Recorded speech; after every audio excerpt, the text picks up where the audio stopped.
Today, the Alpha Asset Management Club is proud to sponsor Mr. Ronald P as this month's featured leader in the W.L. Mellon Speaker Series. As a brief introduction, Mr. O'Hanley is the President and CEO of the Bank of New York Mellon Asset Management. As a leader of BNY Mellon, he manages all the investment subsidiaries, which makes over $1 trillion in assets under management, making BNY Mellon one of the largest asset managers in the world and in the top 10 in the U.S. In addition, he also oversees the global mutual fund distribution business of Bank of New York Mellon, which manages over $190 billion in U.S. client assets and $220 billion internationally. Prior to the recent Bank of New York Mellon merger, Mr. O'Hanley acted as the Vice Chairman of the Mellon Financial Corporation and the President and CEO of Mellon Asset Management. And before joining Mellon, he was the worldwide leader of the investment management practice at McKinsey, and also its co-leader of the North American Personal Financial Services practice.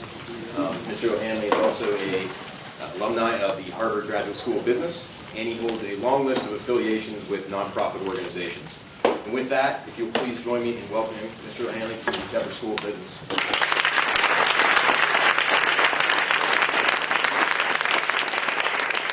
Thank you for the introduction. I do run an asset management business, but that's not what I'm going to talk about today. What I'm going to talk about is demographics, because I think demographics are what are really going to govern your career. They're governing my career now, and they're going to govern the careers of a lot of us going forward. And they are truly driving and shaping what the investment management business is all about. What am I doing here? Okay. Demographics. The future ain't what it used to be. Yogi Berra, who is, of course, the fountain of all really good investment knowledge. This is the one I love, too. If you live to be 100, you've got it made. Very few people die past that age.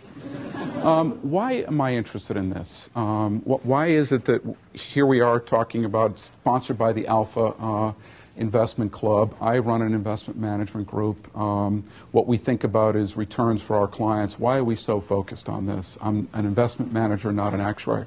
By the way, does anybody know the definition of an actuary?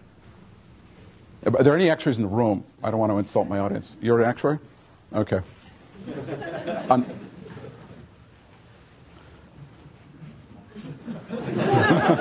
I'm sorry, I didn't mean to put you on the spot. Casework for human associates. Okay. Okay. And the definition of an actuary? Someone who uses the interest and the life expectancy of individuals to navigate cash flows.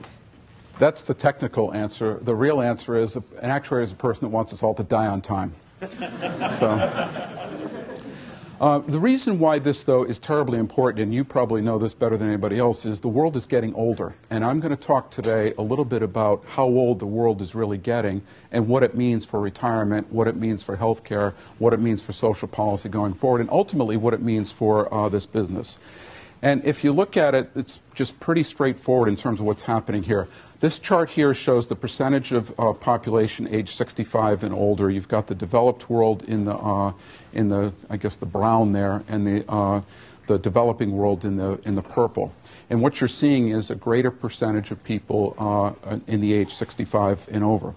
In fact, there's a little known fact today, but 2/3 of all the people since the beginning of time that achieved the age of 65 are alive today. Think about that. From the year whatever, when a person started walking the earth, 2/3 of those that ever achieved 65 are alive today. And why is this happening in terms of, what's driving this growth? Just look in the box in the upper corner. What you're seeing is there's an acceleration in the growth rate of people age 65 and over, and we're going to talk a little bit about that. The thing is, too, to think about this, it's not about life expectancy, it's about longevity. And again, I'm sure you can teach me what the difference is in that, but I think of life expectancy as when you all are born. I took a guess that most of you were born around 1980, somewhere around that. And at the time you were born, if you were a male, your life expectancy was 70. And at the time if you were born, your life expectancy was 77. But that's not what we're talking about here. We're talking about longevity.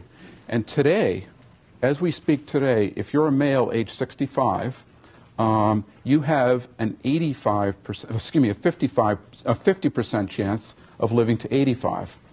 If you're you have a 25% chance of living to the age of 92. The difference between expectancy and longevity is things tend to happen to people. For example, what happens to males as they go through life? Well, they become teenagers, right? And they do a lot of stupid things then. So, in fact, that's why the average life expectancy in general is lower for women than it is for men. It's what happens to them. They also more males go to war than females. So once you achieve certain ages, in fact, you see this. Look at the bottom one. If you are a couple, both age 65, there's a 50% chance that one of you is going to survive to 92, a 25% chance you're going to survive to 97. So we're seeing this unbelievable extension of life that's unparalleled.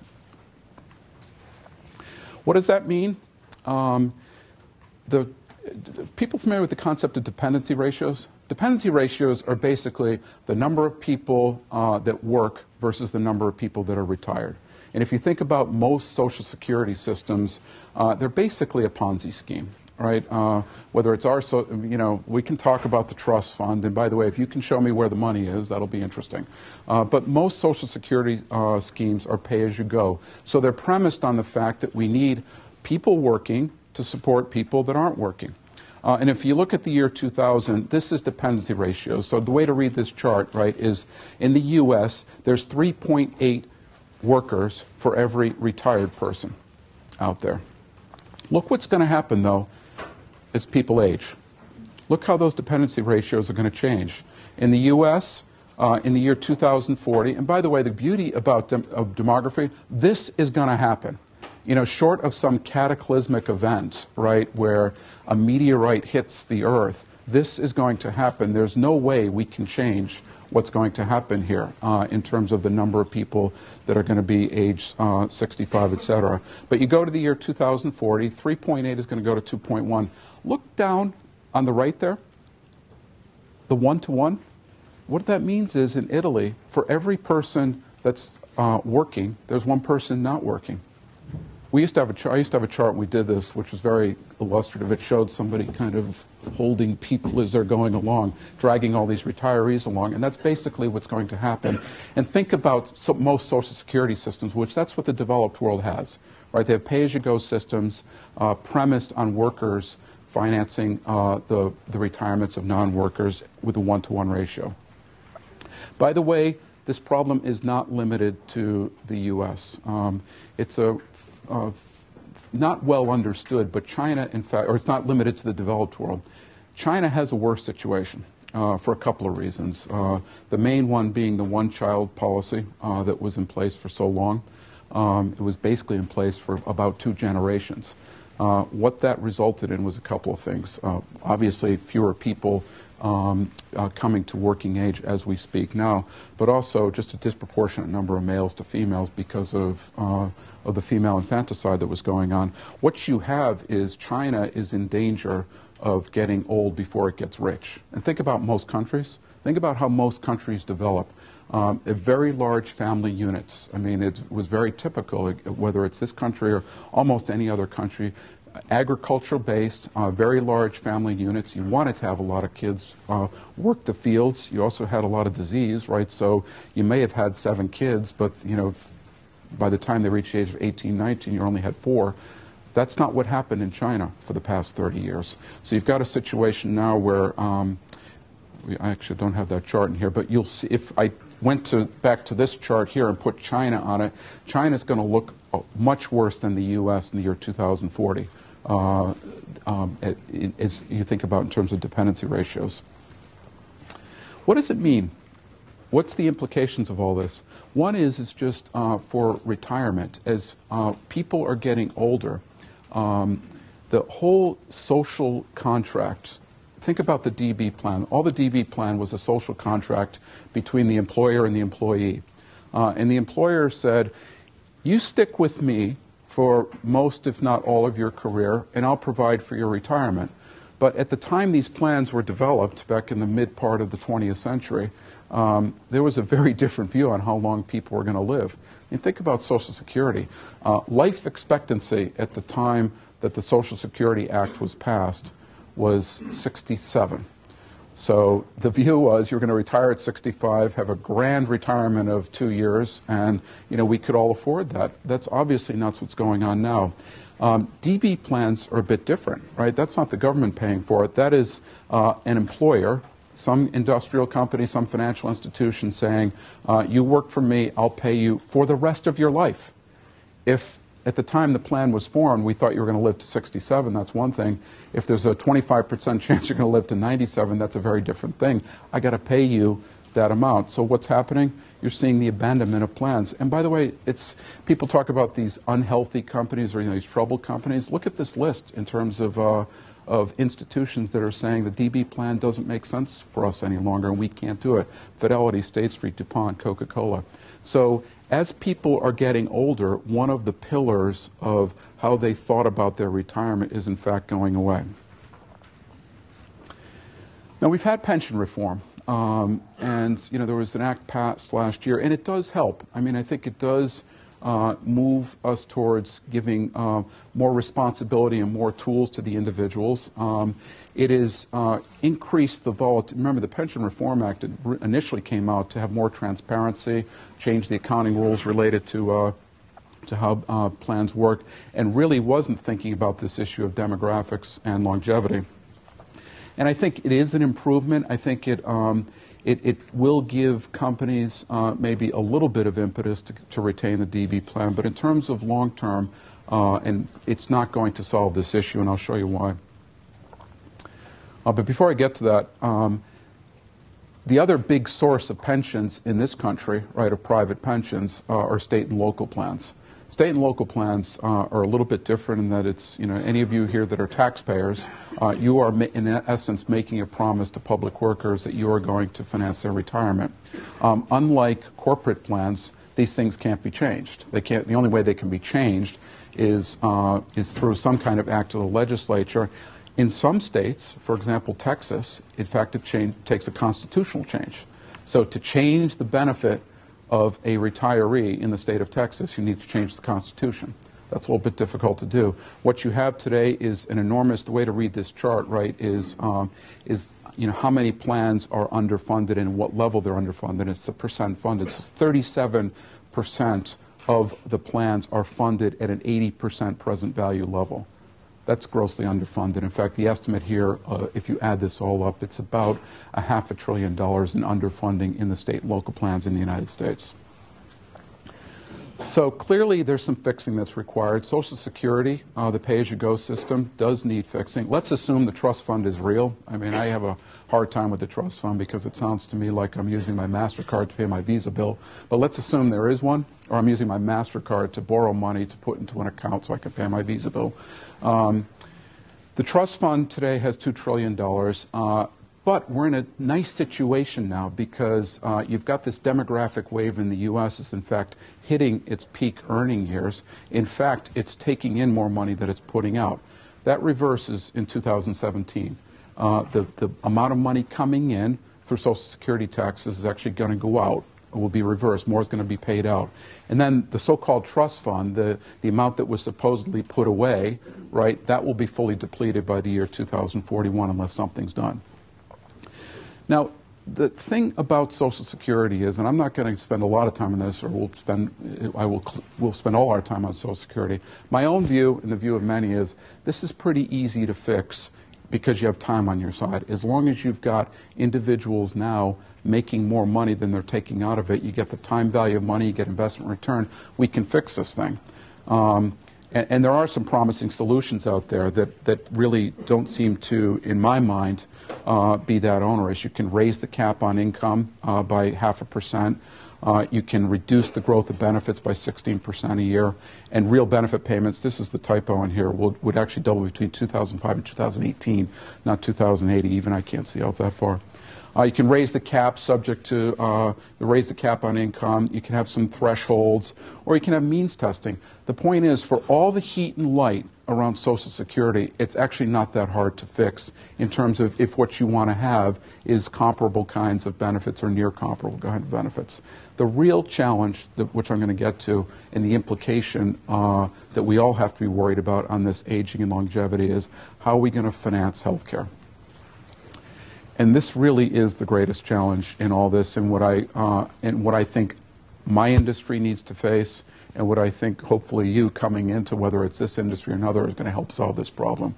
We start in the U.S. with a healthcare system that's really, really expensive.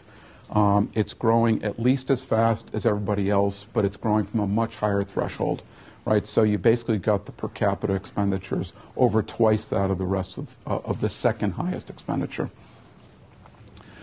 So while Social Security's costs are rising, and we've talked about that as people are getting older, when you add Medicare and Medicaid, right, which is the government's outlay to healthcare costs, that's growing at a much faster rate. And we are on track now because of the aging population, and I think this number is about right, but the typical individual will consume about 1/3 of their total health care kind of stuff in the last 6 to 12 months of their lives, right? So think about an aging population that's kind of pushing this out, and more of them out there. What you're going to see is, without any change, all we're doing is just the math here. We're taking historical growth rates, long-term growth rates of healthcare expenditures, and fast-forwarding that out. Healthcare is on track by the latter part of this century to be consuming half our GDP. That's obviously not sustainable, but even if it's a fraction of that, how are we going to pay for it? We've done the analysis here and looked at SSI, means Social Security, and Medicare.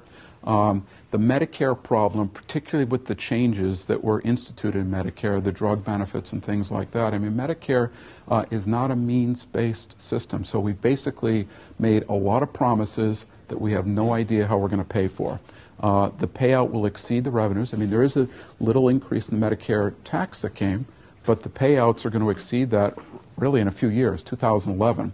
The so-called trust fund in Medicare will actually deplete itself much sooner. So this is the problem that is facing us now by the demographics. So what do we do? Because while this is going on, you're seeing a massive shift of responsibility to the individual. If you think about a DC plan, a defined contribution plan, all that is saying your retirement needs to be funded, but instead of the institution, one, making you a promise of you're going to get a monthly income, and by the way, I'll invest money on your behalf to get there, DC is entirely different. It's you need to figure out how much you're going to save. I may or may not match part of that, but more importantly, you need to go and figure out how to invest it. I mean, DB plans are terrific, and I'll come back to that in a moment.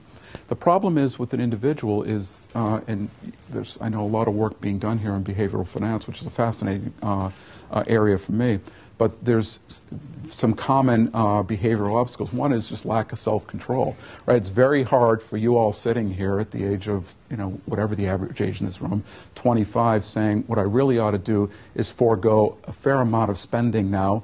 So one, I can pay for my hospital bed when I'm 97, or two, pay for my retirement when I turn 65. But that's that. It's, how do you make that kind of sacrifice?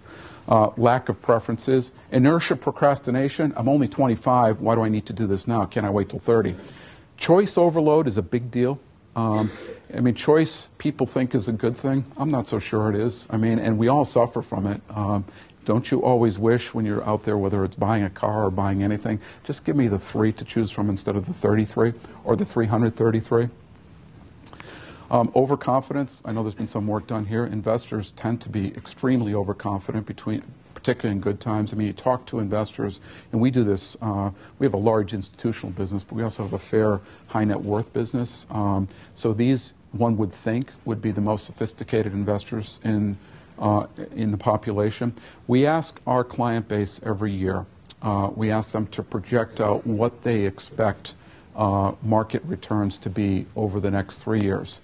It has never been less than 11%. Never. 2001, we asked them. They said, "Oh yeah, this is a bad year. It's down whatever it was then. We're expecting 11% next year." or that's by the way average. Sometimes it's way bigger than that. And finally, loss aversion, inability to quantify risk. So what you have from the typical retail investor, and I mean this is well documented, the average retail investor buys high and sells low. They buy yesterday's performance. Oh wow, emerging markets were doing really good. Let me stuff more money into that, as opposed to having any sense of value and all that. So think of where we are now. We're in the situation where people are getting older. Retirements and healthcare is more expensive, but the institutions that used to be that we could rely on to take care of it, the DB plan and the employer, or Social Security, aren't there to take care of it. How are we going to help the individual get there? Some countries have grappled with this and done a pretty good job. Australia is probably the best example of a developed country that has figured this out, and even the Australians would say they've got more to do. But they basically, back in the, I think it was the late 80s, maybe it was the mid-80s, basically said, we're going to basically have a mandatory participation in a DC plan. And the funding's pretty straightforward. You, the employer, put in 9%. You, the employee, put in 9%. It's an 18% funding rate. Contrast that to the average DC plan in the U.S., which is about an 8% funding rate, 5% from the individual, 3% from the employer. But some kind of a system like that that's basically mandatory. And by the way, you cannot opt out in Australia. If you work, you pay. There probably is more that needs to be done on DC. One is auto-enrollment. You know, I hate to say it, but you guys, if you're left to your own devices, you probably won't enroll, so we ought to enroll for you, right? So you just get going on this. Have contributions increase with every pay increase. So basically index the contributions to your pay. Automatic adjustments in contribution rates in different environments. This is a pretty important point. I mean, it's trying to combat that buy high, sell low mentality. I mean, probably more money ought to be going into the market as it's going down as opposed to less money. And that's typically not what's happened. Or life cycle funds, you're seeing a lot of that. But the problem is that DC plans, even if you get people to get into them earlier and do more about them, it doesn't address longevity risk. So how are we going to get that? Ultimately, how is there going to be money out there to ensure that, you know, you may think you're going to live to 72, but at the ripe old age of 97, you actually have some money.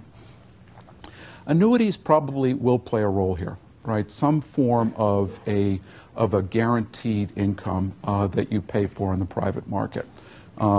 And, you know, there's the fixed annuity, which is one way to think about it, where basically you put a pile of money to typically an insurance company, and the insurance company says, okay, if you're going to give me that much money in return, I will guarantee you at some specific age an income that goes for the rest of your life. You have variable annuities that basically have a death benefit protection, but as it says, the output of that is variable. The challenge with annuities is a couple of fold. First of all, there's simply not enough capacity in the world if everybody wanted an annuity. I mean, annuities have an insurance element to them. They require capital. Unless something fundamentally changes, there's not enough capital there. Second, they're expensive because they have a death benefit element to them, and that death benefit costs you something. There's something that we're working on, which, does anybody know what a tontine is? And the actuary can't say, so. Well, a tontine's an interesting thing, and it actually goes back to the 1600s, and we're working on this now to figure out if there's a way to bring this forward. A tontine was basically 5 or 6 people would get together and basically say, we're all going to agree we're going to pool our money, and we're going to provide an income to each other. And basically, it's structured in such a way that the money goes away when the last participant dies. There's no residual to it, so it's way different than an endowment. So it's actually a pretty interesting way of thinking about it. The challenge with tontines were the murder rate tended to go up with tontines because if you were the last guy there, and in fact, if you look at a lot of old murder novels, there typically was a tontine involved, and you had to figure out which one of the 6 was killing off the people, or the 60 was killing off. So let me begin with this. Tontines are illegal. But we're actually working with one of the large providers out there to figure out, one, is this a because the way you could think about it is for large employers, you know, IBM, for example, should IBM basically have a closed tontine that basically doesn't have an insurance benefit to it, but provides the income, and do all the math and make sure that for, the cohort of individuals that were born, say, between the years of 1950 and 1955 in their employee base has enough money. It's an interesting way to think about it. So perhaps provide some of the annuity kinds of capacity that we need. The DB plan, everybody has, for years, since I've been in the industry, has talked about the demise of the DB plan, and frankly, it is going down. There's certainly no new DB plans being formed. The challenge, though, is the DB plan is actually a pretty good plan. It's highly efficient because ultimately, if you're a participant in a DB plan, you don't get a lot of record keeping out of it or anything like that. You're not making a lot of decisions. It's basically actuaries working with investment managers and saying, okay, here's what the population looks like, therefore here's what you need to put into it. The challenge with the DB plans is most employees don't recognize what a benefit it is until it's way, way later in their career. I mean, I got to tell you, I've been at Mellon, Mellon and now Bank of New York Mellon for 10 years. I don't know how many people I've interviewed and hired, probably 500, 600. Nobody has ever asked me about our DB plan. And it's a darn expensive thing that we're providing. So part of it is employees don't value it until they're at the later part of their career as opposed to when we're bringing them in. Second, they're not portable, or they're portable, but by the time you vest and what you're taking is actually relatively limited. We have a view that some form of retooled DB plan probably does make sense, right? And tax incentives to actually encourage employers to do this, but then make them portable. So if you start with us and go to Fidelity, you transfer your benefit with you, and if somebody from Fidelity comes to us, the benefit or the accrued benefit there comes from them to us. Because again, the great thing about a defined benefit plan is it may not solve all your retirement issues, but you know that there is a certain minimum income that you're going to get from the date you retire to the date you die. In the meantime, what's going on is just this tremendous transfer. We started by transferring retirement risk to individuals by moving from DB to DC. What we're now doing is we're transferring healthcare risk. And the new contract that was signed by the UAW, and everybody thinks GM paid a lot. GM did not pay a lot here. What GM has done the most enormous risk transfer that has ever occurred in an industrial company in the U.S. And they have basically moved over $51 billion in obligations kind of off their balance sheet. And they basically said to the UAW, this is now your issue. You need to figure this out. You're going to see more and more of that. Goodyear had done it earlier in the year. It didn't get as much press. But the point is that while all this is going on, you're seeing, again, people that thought they were living their career or working their career and having their health care taken care of. The union's now responsible for it, but the union really is the group of people that are banded together as a union. So we need to think about how we're going to take care of that. I'm not going to go through this because we have a longer presentation on value-based medicine, but clearly part of the solution here needs to be not just how we figure out how to finance medicine, but how are we going to reduce the growth in costs. We can't have a system that by the middle part of this century is going to consume half of our gross domestic product. So what do you take away from all this? First, the private sector needs to work with individuals to assume more longevity risk. Nobody else is going to do it. I don't think that individuals can do it on their own. Employers do have a role here, whether it's through a tontine or something like that. But longevity risk is what this is all about. We need to educate people on it and figure out a way to help them manage that risk. We need to think about annuities. We've talked about that. Think about a way to get more capacity in the market, again, whether it's through tontines or something like that. Retaining DB plans. The worst thing that can happen is to see DB plans go away. I think we all recognize the shortcomings in them. We need to figure out a way to make them more portable. Again, the social contract when these things, I mean, the history of DB plans is interesting, right? The big kind of growth in DB plans occurred after World War II. And after World War II, there was wage and price controls put on industry because there was a fear of a lot of inflation. So employers couldn't raise salaries to bring people in, so they started creating benefits. Right? That's really where a lot of these benefits plans came from, the DB plan and everything else. It's been a great thing, though, in terms of, we haven't even talked about the capital formation side and what it's done in terms of financing various economies, but in terms of the savings tool, let's bring it to the 21st century, recognizing that back in the 40s, people would go to GM or they'd go to a Goodyear and they plan to work their career. You're going to have, if projections are accurate, you're going to have probably 16 different employers over the course of your career. How do we figure out a way to give you a DB plan that you can take with you? Healthcare finance and delivery, it's clearly the most pressing issue. It's not getting enough press. I mean, think about the inability for us to solve Social Security, which honestly is really easy to solve. I mean, you guys could solve this in an afternoon. But think about our inability to do that. Now translate that to healthcare. That needs to be on the agenda of every presidential candidate now, and it needs to be on the agenda of the next administration. Financial literacy must be significantly improved. We talked about this. I actually met with some of your faculty members. The challenge in all this is we've moved from a system where governments and institutions were taking care of this to now the individual, at very least, needs to make choices and often has to be engaged in the accumulation of their own assets. We don't spend a lot of time on financial literacy in this country. I mean, if you think about it, what we're spending time, think about how we educate our children now. There's obviously the reading, writing, arithmetic, etc. We've gotten a little bit better than that. I mean, if you think about what we teach children now, a lot about what's going on in society. I mean, what's going on now, a lot of education on global warming. When was the last time you heard of a third grader being talked about, how do financial markets work? What's a CD? But that's the reality. That's what you need to do, is you need to think about educating people about financial markets and what they need to do to save really from a very young age. So what I wanted to end with is what I believe here is you're entering into a phase where we need to rethink how we finance both retirement and health care, but we also need to think about how the generations that have are going to deal with the generations that now have not, and how are we going to kind of solve that crisis, if you will.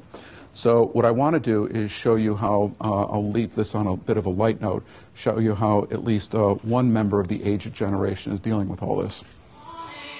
I woke up and I knew you were moving on. A new day, a new way. Robert, it's not too late to change your mind. No, my bags are packed.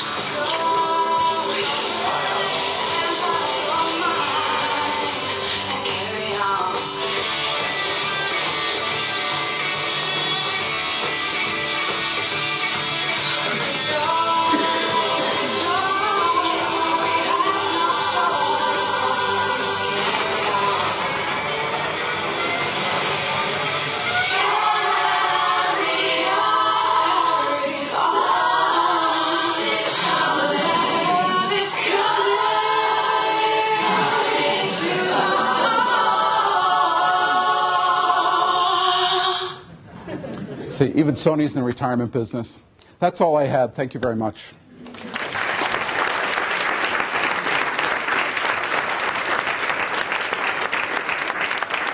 We have time for questions, and we can take questions on this, or we can take questions on anything else if this wasn't interesting. I wonder if you could comment on any particularly good financial literacy programs. I mean, who's doing it the best right now? Does it start at third grade? Does it start at kindergarten? Are we going to start seeing it as part of Sesame Street? Yeah, the answer is we haven't seen anything good. I mean, the best stuff that's occurring tends to be employer-based, but it also is very much really a function of income, right? So it's the most senior executives that are getting well-trained. But I'm not worried about CEOs not having enough money for their retirement. So the answer is, I mean, maybe if you came out of Hewitt, you may have seen some. I have not seen any broad-based education programs that are any good. Do you predict that in the future it will turn that employers will start to take a little bit more responsibility for retirement help for their workers, or do you think it will turn out that it's all on us? I think the trend now is, in fact, if you go back 20, 30 years ago, employers had all the responsibility, and the trend is clearly the other way. And if you think about a lot of businesses that have been started over the last 30, 40 years, if they're large companies, they don't have a DB plan, they have a DC plan. If they're small companies, they typically have nothing, right? So absent some incentives to do that, I think employers left to their own devices won't do that. I don't think you'll see a return to the kinds of DB plans that the large industrial companies had, because one, they just don't make sense. Given what I talked about earlier, career mobility and all that, they simply don't make sense and they're not valued. But again, with incentive, I think you could expect to see more of that. And again, part of it is you have to ask, why is it the employer's obligation? And we can get into a political discussion here. I mean, you could take the kind of libertarian view of all this, which is, hey, you get paid a wage, go save some of it. I mean, the realities are, I think employers are well positioned to have a role here, right? They've got all the data, they can more efficiently kind of collect the money and put it to use. But in terms of actually assuming risk of, to ask an employer to assume the risk that you're going to live rather than 72 or whatever your life expectancy is to 97, who should? I mean, it's a pretty interesting societal question. Who should assume that risk? Is it the individual? It's a good thing, by the way. I mean, we're talking about longevity as if this is a bad thing. Believe me, I want to live long. I assume everybody else here wants to live long. So it's a very good thing, but there's effects of it that we have to figure out. My own view is that it's not one party that can or should take all of this. I think government does have a role in this and is probably kind of the financer of last resort. I think employers, because of the way they're positioned, should have a role here. And I think the individuals have to have, though, a role also and have some responsibility here. As this retirement and health care responsibilities push on the individual, what kind of impact do you see, or what role asset management companies play in the future? Well, not to be craven about this, but the VIBA thing is a great thing for the asset management industry, because all of a sudden you had an unfunded liability of $51 billion that was sitting there on GM's balance sheet. GM's went out and borrowed a bunch of money and put $35 billion and turned it over to the UAW. That has to be managed. So I suppose that's an opportunity in terms of that. I think that longer term, though, the shift from DB to DC, the shift from individual responsibility, I mean, assuming the money is going to get managed, the industry will have a role in it. It'll be a more complicated role. And the beauty of DB was, the large industrial company, 60, 70, 80,000 employees, one fund, one account, as opposed to 60, 70,000 accounts. But I think that assuming that you're going to move in general from a system that's administered largely through taxes and largely through a pay-as-you-go system, and by the way, this isn't just in the U.S., this is around the world. Healthcare costs, I didn't spend much time on it, but the rest of the world has decided that the U.S. has a good thing going, and their healthcare costs are actually increasing at the same level or more than the U.S. They're just off a much lower base. So. But as you move away from those state-supported or state-financed systems, I think that you will see more going. You'll see the asset management business having a role. What I think the asset management business does need to do is it needs to put some of its intellectual horsepower into solving, into the financing of this longevity point.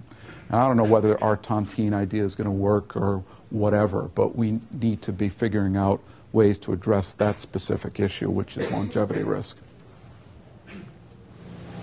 Yeah, my question is actually similar to the previous question. With more and more accounting and regulatory changes that are coming, or that happening already happening in Europe, we're seeing a lot of companies having to match their assets, pension assets, with liabilities. And with long bonds being very expensive, what would you propose to address that challenge? Would stocks be a good solution to that? Yeah, no, that's a very good question. And the matching of, and again, you got an expert in the room, so he'll correct me if I'm wrong, but the matching of liabilities and assets is, one, quite important, and two, it's not inherently obvious to me how if you've got a if you've got a set of liabilities that's really a group of employees, you know their ages, you know when they're going to come out, so it's fairly predictable why the S&P 500 is a good match to that. It really isn't. So, but you put your finger on it with interest rates at the level that they are, long bond rates at the level that they are, that's not a good match either. I mean, that's really why you've seen the growth in the pension area of the use of alternatives, right, to basically dampen some, I mean, it's not to say the S&P 500 isn't a good thing, right? I mean, over time, it's really great to be invested in the market, but it's the volatility in between. So to dampen that volatility, that's why you've seen the growth of alternatives. And in reality, I think that's what you're going to see, a mix of that. I do think you'll see a return to long-dated bonds. I think it was a huge mistake for governments to get rid of those. I mean, the reason for getting rid of them is that they're relatively expensive, but if you think about the issuance of debt and governments having an obligation or a responsibility not just to have the lowest cost of funding, but to provide a vehicle for savings, I think you'll see the return of longer-dated bonds.